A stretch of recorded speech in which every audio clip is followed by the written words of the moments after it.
মধ্যপ্রাচ্যের উত্তপ্ত সাগরে দীর্ঘদিন ধরে মোতায়েন রয়েছে মার্কিন যুদ্ধজাহাজ ইউএসএস আব্রাহাম লিঙ্কন।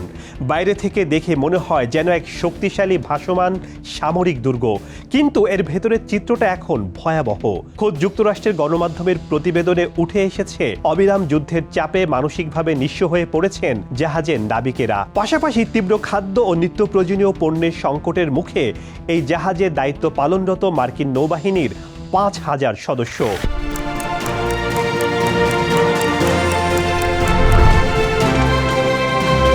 এ অবস্থায় প্রশ্ন উঠছে, একটি যুদ্ধজাহাজ কি কেবল অস্ত্রের শক্তিতেই চলে?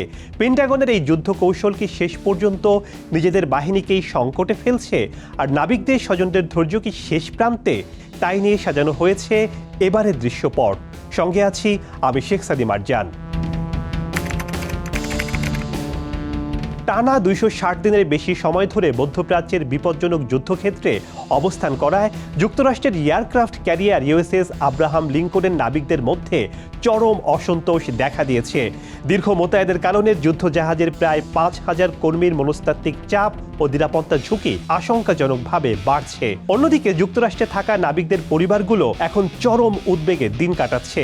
পেন্টাগনের এই সিদ্ধান্তের বিরুদ্ধে সামাজিক যোগাযোগ মাধ্যম ও বিভিন্ন ফোরামে ক্ষোভ প্রকাশ করেছেন অনেকেই। কবে ফিরবে প্রিয়জন, এই একটি প্রশ্নই এখন ঘুরপাক খাচ্ছে নাবিকদের পরিবারের সদস্যদের মনে। অন্যদিকে নাবিকদের পরিবারের অভিযোগ তুলে ধরেছে যুক্তরাষ্ট্রের গণমাধ্যম এনবিসি স্যান ডিয়েগো। তারা জানিয়েছেন, জাহাজটিতে খাদ্য ও নিত্যপণ্যের তীব্র সংকট দেখা দিয়েছে। অনেক সময় নাবিকদের কেবল সামান্য ভাত ও রুটি খেয়ে কাটাতে হচ্ছে। এছাড়া গরম পানি ও লন্ড্রি সুবিধার অভাব এবং টুথপেস্ট বা সাবানের মতো নিত্য প্রয়োজনীয় উপকরণের সংকট দেখা দিয়েছে। দিনে ১২ থেকে ১৬ ঘন্টার টানা দায়িত্ব পালনের পাশাপাশি বারবার মোতায়েনের মেয়াদ বাড়ানোর ফলে তাদের মধ্যে ক্ষোভ তৈরি হয়েছে।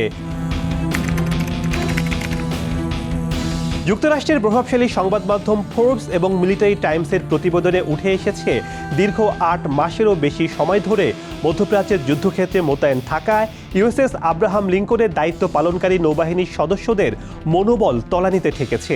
কয়েকজন আত্মহত্যারও চেষ্টা করেছেন বলেও জানা গেছে।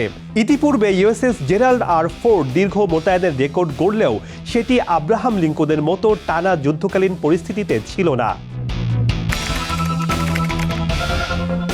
যদিও যুক্তরাষ্ট্র নৌবাহিনীর মুখপাত্র জাহাজের ক্রুদের সহনশীলতার প্রশংসা করে মিশন অব্যাহত রাখার দাবি জানিয়েছেন। বিশেষজ্ঞরা বলছেন, মধ্যপ্রাচ্যের উত্তপ্ত জলসীমায় ইউএসএস আব্রাহাম লিঙ্কন হয়তো এখনও যুক্তরাষ্ট্রের সামরিক শক্তির বার্তা দিয়ে যাচ্ছে, কিন্তু এই দীর্ঘ ও ক্লান্তিকর যাত্রায় স্টিলার লোহার এই বিশালাকার দুর্গের ভেতরে থাকা মানুষগুলোর মানসিক শক্তির দেয়াল কতক্ষণ টিকে থাকবে, সেটাই এখন বড় প্রশ্ন।